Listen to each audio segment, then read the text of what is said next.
오늘 말씀은요, 창세기 28장 10에서 19절입니다. 창세기 28장 10에서 19절, 구약성경 40쪽, 41쪽입니다.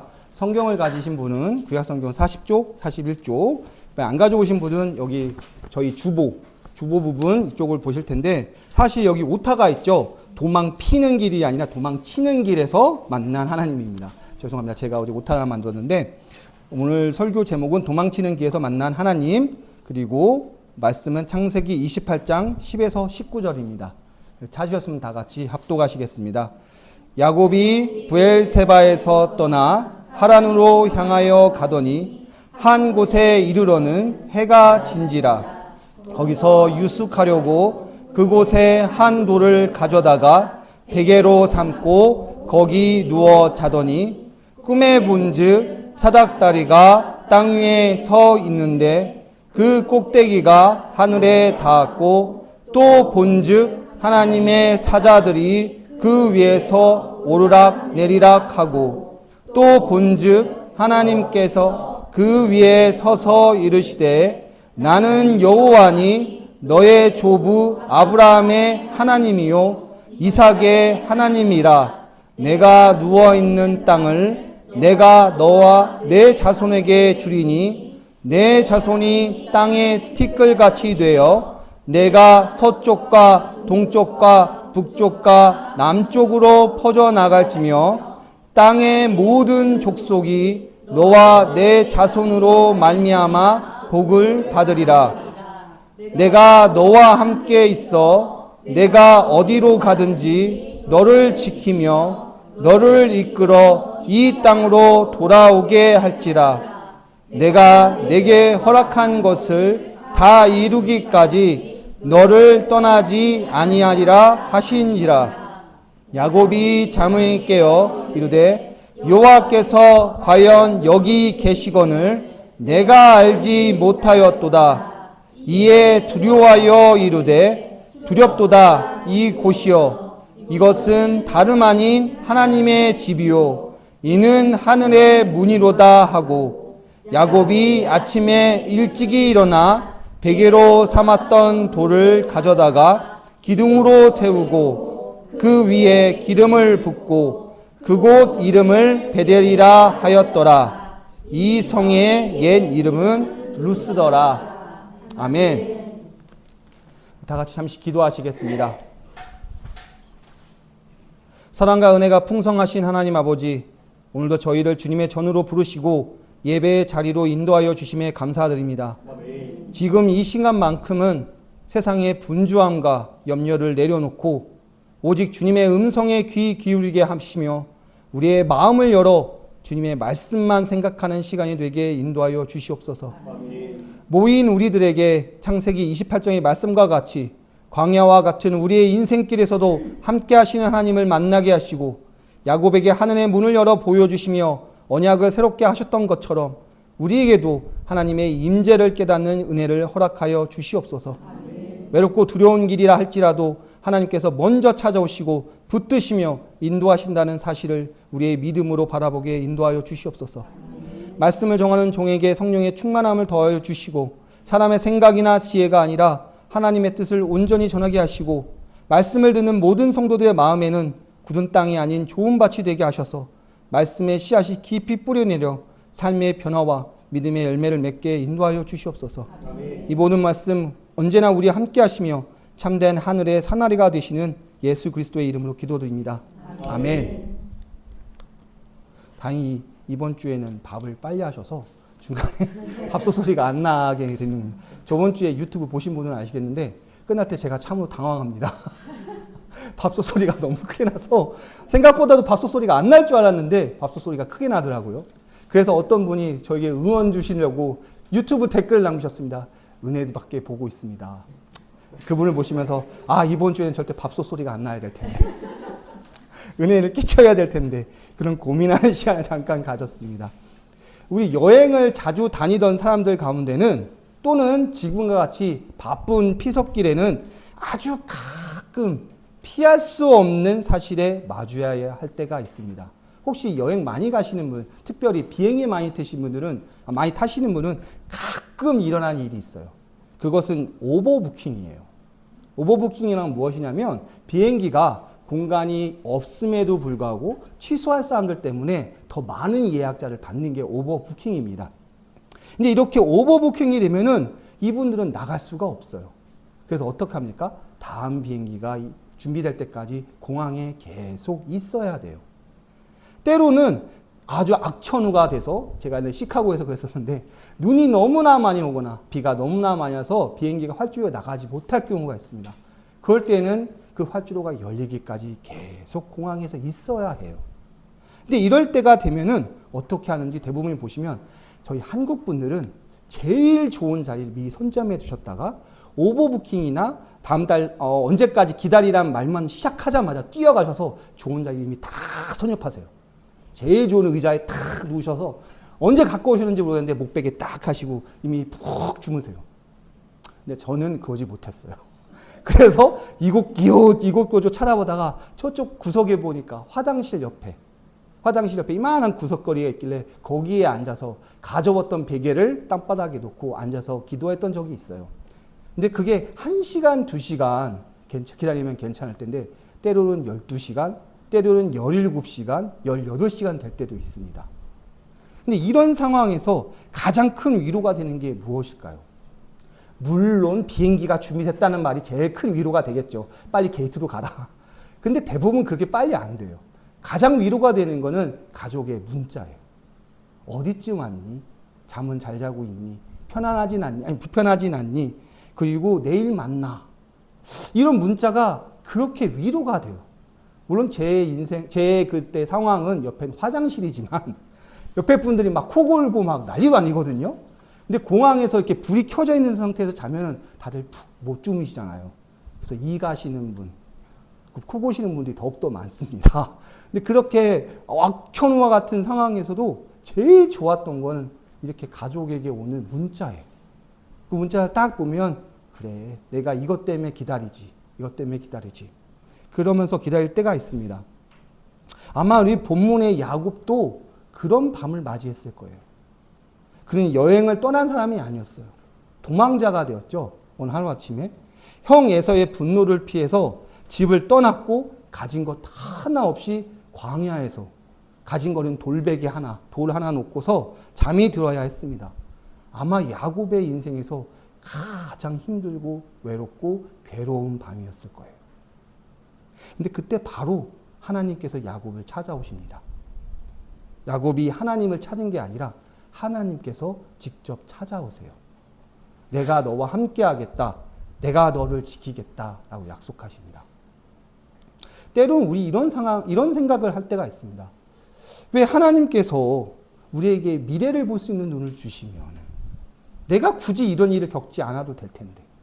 하나님께서 그 전날에 말씀해 주셨다면 내가 공항에서 잠을 자지 않아도 될 경우가 있을 텐데. 여기 있는 야곱도 똑같습니다. 아, 야곱아, 네가 에서의 장자권과 축복권을 받으면 넌 이런 일을 할 거야 라고 미리 말하면 야곱이 힘들진 않을 텐데. 그렇죠? 근데 좋은 일을 미리 알게 된다면 여러분, 나중에 그 좋은 일이 닥쳐도 감동이 오지 않아요. 좋은 일이 되지 않습니다. 여러분, 나쁜 일을 미리 하면 어떻습니까? 아마 불안해서 잠을 못 잘 거예요. 너무 불안하니까. 예를 들어서 내일 죽는다고 해보십시오. 그 전날 잠이 오겠습니까? 잠이 안 와요. 사실 미래를 알려주시지 않은 것은 하나님이 우리에게 주신 축복 중에 하나예요. 나를 의지하라는 말씀. 왜? 나는 미래를 알고 있어. 내가 널 위해 대신 걱정해 줄게. 내가 널 위해 대신 인도해 줄게. 하시는 그 말씀. 때 우리는 정말 미래를 모르게 하는 그 모든 사실에 가끔은 답답하고 어려울 때도 있지만 다행인 것은 미래를 아시는 하나님을 의지하면 어쩌면 우리는 더욱더 흥분되고 기대되는 삶을 살 수가 있게 됩니다. 하나님을 믿고 따르는 사람들에게도 당연히 어려움은 찾아와요. 우리가 늘 기도 열심히 하고 봉사 열심히 하고 어제 최현지 스님은 그 상을 당하셨는데도 교회 오셔서 청소를 하셨다는데 이렇게 열심히 일을 하시고 하나님께 우리의 사랑을 베푼다 하더라도 분명히 우리에게는 고난이 찾아와요. 근데 다행인 것은 미래를 아시는 그분이 우리의 이 고난 중에는 늘 더 커다란 축복을 우리에게 돌아주신다는 것. 우리는 그걸 믿고 살아가는 기독교인이라는 것. 그게 커다란 축복의 의미입니다. 그래서 오늘 함께 생각해 봅시다는 다음에 두 가지입니다. 첫 번째, 여러분도 나중에 돌아보며 그때도 하나님이 함께 하셨구나 라고 깨달았던 경험이 있습니까? 여러분도 나중에 돌아보며 그때도 하나님이 함께 하셨구나 라고 깨달았던 경험이 있습니까? 두 번째, 나는 지금 어떤 도망치는 길을 걷고 있습니까? 그 길에서 하나님께서 나에게 어떤 약속과 위로를 주고 계신지 이따가 함께 나누어 봅시다. 나는 지금 어떤 도망치는 길을 걷고 있습니까? 그 길에서 하나님께서는 나에게 어떤 약속과 위로를 주고 계신지 함께 나누어 봅시다. 입니다. 이제 오늘 야곱의 상황을 잠깐 말씀드릴게요. 물론 저번 주에 그 팥죽으로 장자권 산 이후에 조금 시간이 지나간 이유입니다. 그 중간에 사건이 하나 나죠. 야곱이 장자권 하나로는 만족하지 못해요. 그래서 에서의 축복권까지 자기의 아버지인 이삭의 눈이 어둠컴컴한 이삭을 속이면서 축복권까지 뺏어간 상태예요. 이 야곱은 어떻게 보면 이 장자의 권리와 축복권을 너무 사랑했어요. 어떻게 보면은 몇 년 후의 동생이라던가 아니면은 뭐 최소한 몇 달 뒤에 동생이었다면 포기했을 수 있을 것 같아요. 근데 겨우 몇 분 차이로 자기가 동생이 됐는데 그 몇 분 차이로 자기 형은 다 갔거든. 축복권이, 장자권이. 아마 그래서 더 집착을 하게 된 것 같아요. 내가 저것만 있으면 완벽할 텐데. 아무리 자기가 봐도 에서보다 자기가 낫거든요. 야곱인 자기가 봐도 에서는 맨날 밖에 나가서 도는데 내가 보기에 정말 적법한 장자인 것 같은데 내가 축복을 받아야 될 자인 것 같은데 마치 사람은 늘 다 가지고 있어도 가지지 못한 것에 늘 아쉬워합니다. 그리고 그 사건이 창세기에는 선악과로 표현하고 있어요. 다 가져도 이거에 만족하지 못하고 가지지 못한 단 한 가지.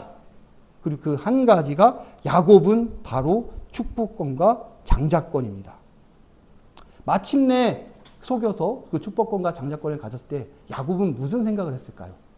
다 됐다. 드디어 다 됐구나.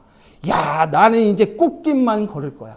좋은 일만 일어날 거야. 드디어 나의 모든 인생의 수건이 완성됐어. 하지 않았을까요? 늘 마음속에 가시처럼 늘 거질던 그 장자권.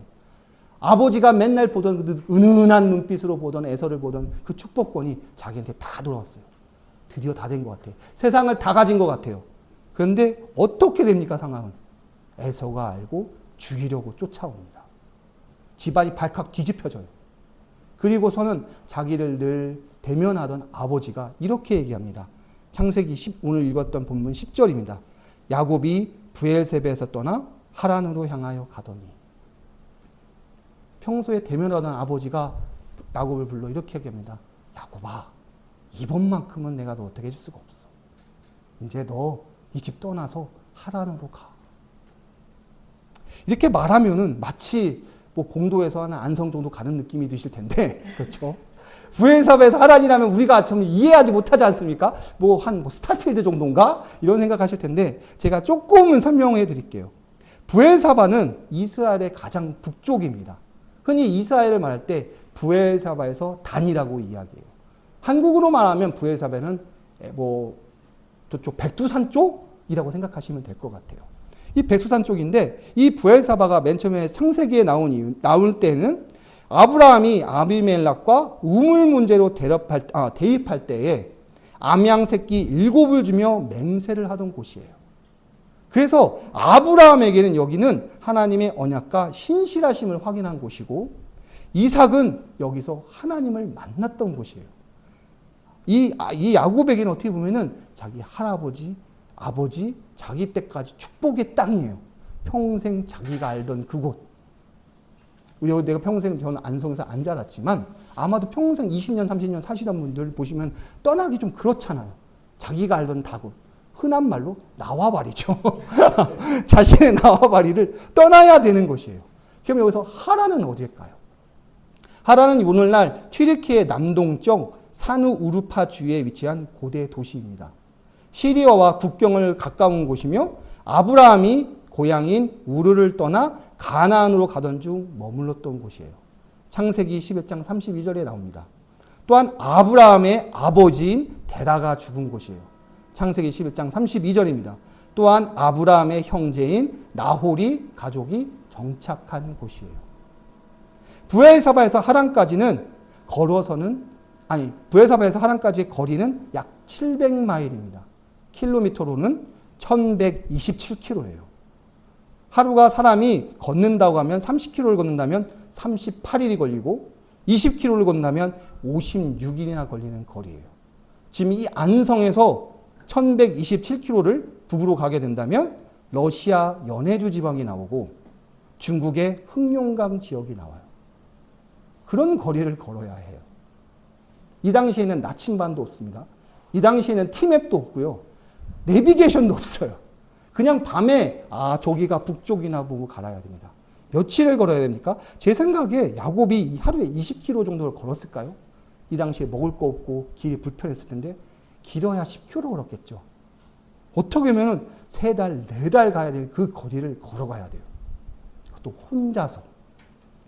평생 자신이 축복받던 땅에서 거기서 나가서 가야 됩니다. 이 사건, 지금 야곱이 자신의 약속된 땅에서 나가서 하란으로 가야 될 이 사건은 야곱뿐만 아니라 이삭의 가족에게도 비극의 사건이에요. 어떻게 약속받았다는 민족이, 어떻게 하나님의 축복을 받았다는 민족이 그런 가정에서 이런 일이 일어날 수 있을까? 어떻게 둘째 아이가 사기를 쳐서 자기 형의 것을 가지고 그리고 그것 때문에 도망가는 일이 일어났을까? 어떻게 보면은 야곱에게는 하늘도 무심하지예요. 장자권만 해도 어떻게든 좀 넘어갔어요. 그래, 에서가 그렇게 필요하지 않으니까. 근데 축복권이 되니까 이제는 길길이 죽겠다고 날뛰거든요. 칼춤을 추고 있어요, 옆에서. 막 엄마 아빠가 말려도 에서가 막 피가 끓어갖고 어떻게든 죽이려고 쫓아오고 있는데 그때 여러분은 이제 됐다, 행복하다 하실까요? 장자권이고 축복권이고 다 포기하셨겠죠. 그러면서 맨 처음에 드는 생각이 무엇입니까? 하나님에 대한 원망이에요. 엄마는 그렇게 얘기했어요. 축복권과 장자권만 있으면 너 행복할 거야. 하나님이 널 다르게 볼 거야. 너에게 필요한 건 이거 2개고 아빠도 달라질 거야. 그러니까 그걸 가져. 근데 막상 가지니까 전혀 없어요. 오히려 위험만 찾아옵니다. 자기가 보니까 할아버지, 아버지는 하나님을 만나는 것 같아. 자기는 아니에요. 너무나 어려운 상황인데 하나님은 대답도 안 해. 기도도 안 들어줘. 자기가 누워보니까 자기 신세가 너무나 하찮고 한탄스러운 때예요. 내가 왜 이렇게 살지? 내가 한 말은 엄마의 말을 들었을 뿐인데. 나는 단지 이것을 가지려고 내가 이 동생이란 이 운명을 어떻게든 성공으로 이끌어 보려고 개척해 보려고 끊임없이 노력한 죄밖에 없는데 왜 나한테 하나님 이러시지? 우리 형 에서는 아무것도 안 하는 것 같은데 단지 잘 태어나서 모든 복을 걷고 나는 열심히 노력했는데 난 이거 하나 가지고 열심히 노력했는데 왜 하나님은 나한테 이러시지? 지금 이러고 있는 상황입니다. 여러분 이런 상황 가끔 느끼실 때 없어요? 나는 열심히 노력하고 옆에 분은 열심히 노력하지 않은 것 같은데 그 사람은 막 축복을 받고 세상에 승승장구를 합니다. 근데 나의 인생은 자꾸 좁아져요. 기도를 한다고 앉아서 기도를 하면 들어주시는지 말아주시는지 모르겠어요. 열심히 교회에서 온다고 가족을 다 데리고 와갖고 막 아침부터 막 예배드려라 하는데 보면 변화도 없는 것 같고 점점 나의 삶에서 이게 맞나 싶을 때가 있어요. 근데 왜 야곱이 이렇게 철저히 고립됐을 때 비로소 자기가 자기를 내려놨을 때 하나님이 만나줄까요? 마치 야곱이 내가 어려울 때 하나님께서 옆에서 기다리고 계셨다가 지금이구나 하셨을까요? 사실 여러분 하나님은 야곱이 텐트에 있었을 때도 야곱이 축복권을 가지려고 했을 때도 장자권을 가지려고 했을 때도 옆에 있었어요. 제일 중요한 거는 야곱의 행동이에요. 하나님이 옆에 있어도 들을 귀가 없었고 볼 눈이 없었어요. 왜? 나가 내가 하는 방식이 최고거든. 나는 충분할 것 같거든. 하나님 필요 없어도 될 것 같아. 이 방식이 맞는 것 같거든.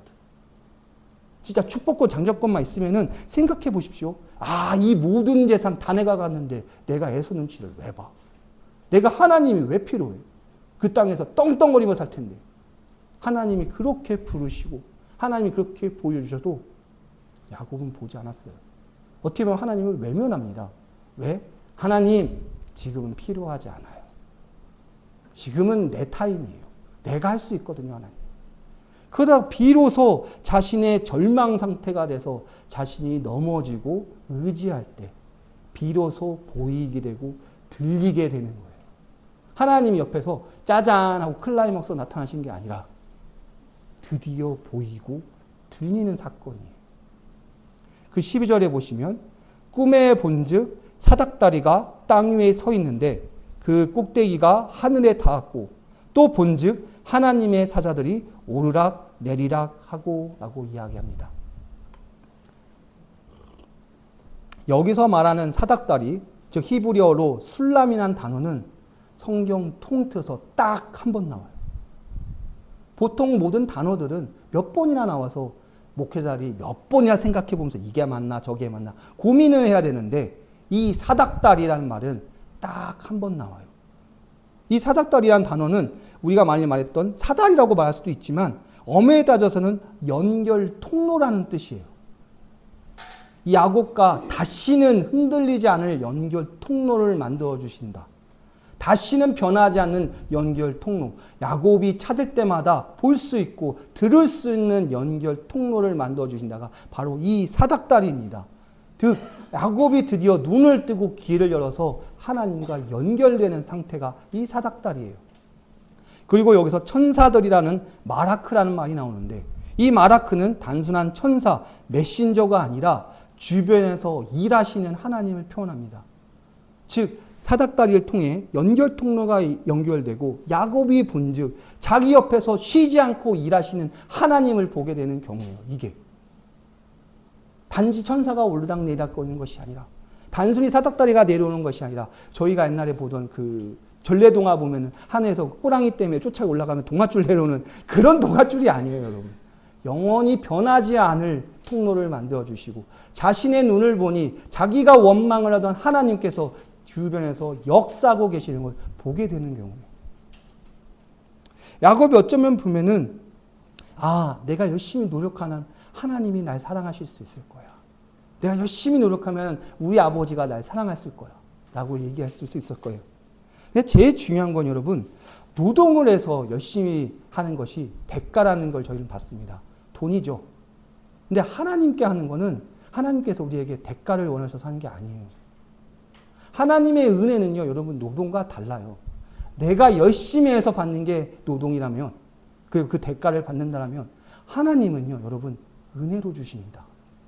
근데 우리는 가끔 착각을 해요. 내가 열심히 해야, 내가 무언가를 해야, 내가 뭔가를 해야 하나님께서 사닥다리를 내려주시겠지. 내가 열심히 해야 그분이 일하시는 걸 내가 볼 수 있겠지. 내가 열심히 해야 내 인생이 바뀌겠지. 근데 제일 중요한 건 여러분, 하나님을 보는 눈과 하나님을 듣는 귀가 먼저 필요하지 않을까요? 그리고선 야곱이 받는 복은 이러합니다. 맨 처음에 창세기 13절입니다. 오늘 본문 13절. 첫째, 내가 누워있는 땅을 너와 너의 자손에게 주겠다. 둘째, 너의 자손이 땅의 티끌처럼 많아져서 동서남북 사방으로 퍼져나갈 것이다. 셋째, 땅의 모든 족속이 너와 너의 자손 때문에 복을 받을 것이다. 여기까지 들으시면 여러분 어디서 많이 들어보셨죠? 하나님께서 아브라함과 이삭에게 했던 똑같은 복이에요. 근데 하나님이 야곱을 얼마나 사랑하신지 4개를 더 주셔요. 그 부분이 바로 15절입니다. 내가 너와 함께 있어 내가 어디로 가든지 너를 지키며 너를 이끌어서 이 땅으로 돌아오게 할지라. 내가 내게 허락한 것을 다 이루기까지 너를 떠나지 아니하리라 하신지라. 4가지 복이 더 있습니다. 첫 번째, 나는 너와 함께 있겠다. 두 번째, 내가 어디로 가든지 내가 너를 지켜줄 것이다. 세 번째, 내가 너를 이끌어 이 땅으로 돌아오게 하겠다. 네 번째, 내가 너에게 한 이 모든 약속들을 이룰 때까지 나는 너를 떠나지 않을 것이다.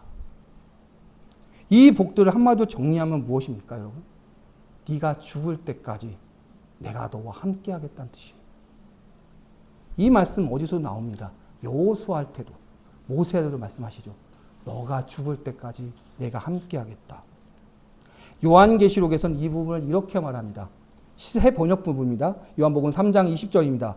보아라, 내가 문 밖에 서서 문을 두드리고 있다. 누구든지 내 음성을 듣고 문을 열면 나는 그에게로 들어가서 그와 함께 먹고 그는 나와 함께 먹을 것이다. 이 말이 뭘까요? 함께 한다는 말. 가족이 되어주신다는 거예요. 하나님이 정말 나의 아버지가 돼서 가족이 되어주신다. 단순한 비즈니스 관계가 아니고 네가 이거 하면 내가 이걸 줄게. 네가 이렇게 노력하면 내가 이렇게 줄게가 아니라 가족이 되어주신다예요. 경민이 아까 얘기했는데 아버님이 이렇게 열심히 준다고 하면 경민이가 아버지 이번에 아이폰을 주시면요 제가 효도를 해드릴게요 합니까? 물론 어릴 때는 그래요. 100점 맞아오면 장난감 하나 사줄게. 그는 어릴 때죠. 나이 다 컸는데 경민이 보고 경민아 너 이번에 기말고사가 전체 1등을 하면 차를 사줄게. 물론 그러실 수 있어요. 동기부여로. 하지만 아버지의 사랑은 그거보다 더하지 않습니까? 내가 못 살아도 아들이 잘 살길 바라는 게 부모예요. 내가 힘들어도 아이들한테는 표현하지 않습니다. 내가 지쳐도 그들은 행복하길 바라요. 그게 가족이에요. 하나님께서 그렇게 해주신다는 거예요. 야곱, 네가 어렵고 힘들어도 그거 모든 거 내가 아버지로서 너와 함께 해줄게. 이 얼마나 큰 축복이에요. 근데 저희는요, 때로는 어떻게 보면 비즈니스 관계로 하나님께 기도합니다. 이것만 이뤄주시면요. 이것만 해주시면요. 이 기도 제목만 이뤄주시면 제가 이걸 해드릴게요. 그렇죠? 하나님께서는 우리를 가족으로 만나주시는데 우리는 하나님을 보스로 만나요. 마치 결제만 갖고 가면서 하나님 이거 체크해 주시고요. 제가 이걸 했습니다. 그러니까 이만큼 예산을 주셔요. 우리는 그렇게 만나요. 그렇게 만나는 믿음이 바로 오늘 본문의 야곱이에요. 그게 야곱입니다. 근데 하나님께서는 그보다 더한 큰 사랑을 주시며 그 야곱에게 가족으로 만나 주십니다. 그래서 꿈에서 일어난 야곱은 그 자리에 기름을 붓고 자신의 베개를 삼았던 돈을 가져다가 기둥을 세우고 베델이라는 이름을 짓습니다. 이곳은 루스라는 지역이에요. 루스는 뜻도 없는 지역이에요. 즉 평범한 지역이라는 뜻입니다. 그 평범한 지역에서 평범한 야곱이 하나님을 가족으로 만나자 어떤 일이 벌어지나요? 교회가 세워집니다. 즉 교회는요, 여러분, 하나님을 여러분의 아버지로 가족됨을 느끼는 공간이에요. 이곳에서 여러분 하나님과 딜하러 오신 게 아니라 하나님과 결제 서류 사인 받으러 오신 게 아니라 아버지인 하나님의 그 사랑에 같이 웃고 떠들고 행복하면서 나가시는 곳이 교회입니다. 그 부분을 오늘 야곱은 보여줍니다. 근데 이 이야기의 결론이 이렇게 끝나면 정말 좋겠습니다. 그렇죠? 제가 일부러 안 읽었습니다. 이 이야기의 결론은 어떨까요? 창세기 28장 20에서 22절입니다. 야곱이 서원하여 이르되 하나님이 나와 함께 계셔서 내가 가는 이 길에서 나를 지키시고 먹을 떡과 입을 옷을 주시어 내가 평안히 아버지 집으로 돌아가게 하시오면 여호와께서 나의 하나님이 되실 것이요 내가 기둥을 세운 이 돌이 하나님의 집이 될 것이요 하나님께서 내게 주신 모든 것에서 10분의 1을 내가 반드시 하나님께 드리겠나이다 하였더라. 여기서 가장 중요한 단어가 무엇일까요? 서원하다예요.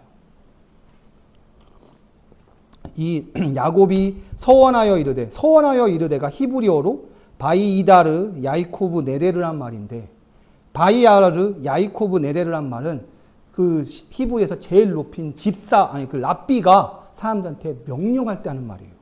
왜냐하면 이 서원하다는 말은 하나님과 약속이면 절대 깨지지 않는 연약을 말해요. 절대 깰 수 없는 연약. 그 말이 서원하답니다. 서원하다는 말은 내가 죽음에도 불구하고 반드시 지켜야 될 약속이 서원하다예요. 근데 오늘 야곱이 서원합니다. 근데 서원할 때 어떻게 합니까? 뭐뭐 함께하여 계셔서 내가 이 길에서 날 지키시고 날 무엇을 주시어 내가 무엇을 하시오면이라고 얘기해요.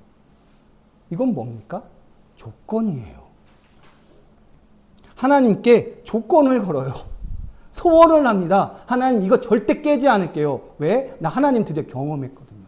하나님이 가족과 같은 내 사랑을 경험했습니다. 절대 변하지 않을게요. 대신에 하나님 이거 해주세요. 야곱이 변했나요? 안 변했어요. 우리와 같지 않아요? 이 부분 너무 같지 않습니까? 오늘 은혜 받아서 아멘 하고 나가시면 하루 변하면 좋겠는데 다음날 되면 바로 변해져 있는 내 자신과 똑같지 않습니까? 분명 여기서 막 아멘 은혜 딱 받으면서 기도 오늘 빡시게 했으니까 좋아. 하나님 좋아하고 딱 나가시면서 바로 주차장에서 뭐 이중차 된 사람은 이러면서 되지 않으세요? 이게 야곱의 어떻게 보면 야곱이 우리와 정말 같다는 이유가 바로 이곳입니다. 아니 그렇게 하나님이 막 천국의 사닥다리를 보여주고 왔다 갔다 하는 거 보여주고 별걸 다 보여주는데 하는 말이 조건을 걸어요. 근데 그 조건들이 뭡니까? 나와 함께 계셔서 분명히 하나님이 약속하신 것. 또한 이 길에서 나를 지키시고 하나님께 약속하신 겁니다. 세 번째, 먹을 떡과 입을 옷을 주시어 내가 평안히 아버지 집으로 돌아가게 하시오면 하나님 약속 내가 갔던 말 그대로 합니다. 못 믿겠다는 뜻이에요. 지금 하나님께서 분명히 말씀하시며 약속을 하셨는데 소원합니다. 그것도 하나님 변하지 마세요. 그렇게 인간적으로 하나님께 지금 이야기하는 게 야곱입니다. 혹시 하나님의 말씀을 듣긴 하지만 별로 깨닫지 않을 때가 있습니까? 성경을 읽어도 별 감동이 없고 왠지 성경을 탁 피면 수면제처럼 잠이 솔솔 쏟아올 때가 있습니까? 참 희한하게도 성경 참 비고 자면 참 좋을 것 같죠. 피곤한데. 때로는 옆에 분이 아무리 성경에 대한 이야기를 해도 무슨 이야기인지 모르겠어요. 이때 성경이 잘못된 걸까요? 어쩌면 읽고 있는 내가 잘못된 게 아닐까요? 그러다 어느 날 갑자기 무슨 벼락이 치는 것 같은 충격으로 다가올 때가 있어요. 아무 말씀도 아닌 것 같고 맨날 읽었던 말씀이었는데 갑자기 내 마음이 뜨거워져요. 성경을 피기도 전에 갑자기 나의 세상이 바뀌는 것 같아요. 그럼 이럴 때는 성경이 바뀐 겁니까? 아니면 그 개혁판이 바뀌었나요? 아니면 그 말이 바뀌었나요? 아니면 내 자신이 바뀐 건가요? 아니면은 내 마음이 편해진 걸까요? 아니면 내 상황이 바뀐 걸까요? 아마 이것 때문에 하나님께서 때로 우리를 고독하게 내버려 두시나 봐요. 나의 눈과 나의 귀가 하나님을 볼 수 있도록. 사실 저도 그랬습니다. 저희 어머니가 뱃속에부터 교회를 다니는 저도 모태신앙인이었어요. 일요일만 되면 저희 경민이처럼 교회를 꼭 가야 됐어요. 저희 아버지는 경민이 아버님보다 더욱더 무서우신 분이셨기 때문에 교회를 안 가면 저희 집은 그날 하루 종일 불호령이 떨어져요. 저희 어머니는 더 하신 분이시죠. 어머니 죄송합니다. 이걸 보실 텐데 저희 부모님은 참으로 무서우신 분이었어요. 이 세상에 다 어떤 것보다도 교회를 안 가면 저희는 용돈을 받지 못했어요. 근데 그 용돈을 받지 못하는 게 다가 아니라 어머니는 여러 가지로 저희를 힘들게 하셨어요. 그리고 아버지는 말씀을 하지 않으셨어요. 교회를 가지 않으면 아버지가 말을 단 한마디도 안 하셨어요. 그 어색하고 힘듦을 여러분 아시나요? 같이 점심을 먹는데 아버지가 앞에 계신데 말을 한마디도 안 하세요. 이런 집안에서 살았으니까 어떻게 보면 저도 교회를 하라는 대로 다니고 말씀을 들으라고 하면 듣고 다 했습니다. 하나님이 근데 제 자신을 찾아오지는 않으셨어요. 근데 하나님이 언제 찾아오시냐? 제가 스스로 막히고 박살날 때 오세요. 대학교 2학년 때, 그리고 유학 갔을 때, 더 이상 방법이 없다고 생각했을 때, 내가 했던 모든 수를 다 쓰고, 내가 꾀를 쓰고, 내가 했던 모든 방법을 다 썼고, 이제는 될 것 같다고 말하는 그 모든 게 하나씩 부서집니다. 뭐 어쩔 수 없이 하나님께 의지할 수밖에 없어요. 우리 부모는 우리 아들이 그런 방법을 하지 않기를 바라요. 근데 희한하게도 저도 그랬고, 아마도 여러분 아이들 놓고 걱정하시고 기도하시면 똑같을 거예요. 그 애들이 할 수 있는 거 다 하다가 결국은 부서질 때 하나님이 찾아오십니다. 그때야 비로소 자신의 눈이, 자신의 귀가 하나님이 옆에 있다는 걸 보게 되고 듣게 되기 때문이에요. 하나님이 우리에게 요구하시는 것은 완벽한 타이밍도 아니시고 완벽한 나의 모습도 아니시고 완벽한 조건도 아니세요. 단지 그분에게 집중하는 타이밍이에요. 단지 그분에게 내가 내 눈과 내 귀를 열어줄 수 있는 그 순간이에요. 근데 우리 인간은 그러지 못합니다. 어떻게 보면 우리 인간은 오늘도 야곱과 같이 기도합니다. 이렇게 해주세요. 이렇게 해주시면 만날게요. 이렇게 해주십시오. 성경을 읽으면서 저희는 늘 야곱을 욕합니다. 왜 이렇게 살았을까? 창세기에서 가장 긴 이야기가 누군지 아세요? 야곱입니다. 왜 그럴까요? 우리와 너무 닮았기 때문이에요. 우리가 욕하던 그 야곱, 우리가 사기꾼이라고 말하던 그 야곱, 우리가 믿지 못하는 그 야곱이 바로 저희임을 깨닫습니다. 여러분, 하나님은 늘 여러분과 함께 계세요. 그분은 지금도 사닥다리를 내려서 여러분과 함께 하시며 여러분과 연결하십니다. 그분은 지금도 여러분과 가족으로 만나고 싶어 하세요. 딱 하나만 요구하세요. 나를 보아라. 나를 들어라. 여러분이 그 어떤 조건으로 그분을 만족시키기보다는 그분을 나의 아버지로, 나의 가족으로 초청하시면서 만날 수 있는 그런 여러분 한 분 한 분 되시기를 진심으로 기도드립니다. 다 같이 기도하시겠습니다. 은혜 놓으시고 신실하신 하나님 아버지, 오늘 야곱이 광야에서 주님을 만나 베델의 은혜를 경험한 말씀을 통해 우리에게도 말씀하여 주시니 감사합니다. 야곱은 집을 떠난 도망자의 신세였지만 주님께서는 그의 가장 외롭고 두려운 밤에 먼저 찾아와 주셨습니다. 오늘 우리도 삶의 광야를 걸으며 때로는 지치고 두려워할 때가 있지만 언제나 우리와 함께 하시며 결코 떠나지 않으시는 하나님을 더욱 신뢰하게 인도하여 주시옵소서. 주님, 우리의 눈을 열어 주시옵소서. 야곱이 여호와께서 과연 여기 계시거늘 내가 알지 못하였도다 라고 고백했던 것처럼 우리의 일상과 가정, 직장과 교회, 기쁨의 자리뿐만 아니라 눈물의 자리에서도 주님의 임재를 발견하게 인도하여 주시옵소서. 우리의 평범한 삶이 주님을 만나는 베델이 되게 인도하여 주시옵시고 우리의 예배가 형식이 아니라 살아계신 하나님을 만나는 참된 예배가 되게 인도하여 주시옵소서. 또한 야곱이 하나님의 약속을 붙들고 새로운 삶을 향해 걸어갔던 것처럼 우리도 주님의 말씀을 의지하며 믿음으로 한 걸음씩 나아가게 인도하여 주시옵소서. 특별히 우리 함께 만드는 교회가 하나님을 만나는 베델과 같은 공동체가 되게 인도하여 주시며 처음 오는 이들도 이곳에서 하나님의 사랑과 은혜를 경험하며 참으로 하나님께서 이곳에 계시다라고 고백할 수 있는 교회로 인도하여 주시옵소서. 우리의 삶을 끝까지 붙드시고 약속하신 것을 반드시 이루시는 하나님만을 의지하며 살아가기를 원합니다. 예수 그리스도의 이름으로 기도드립니다. 아멘.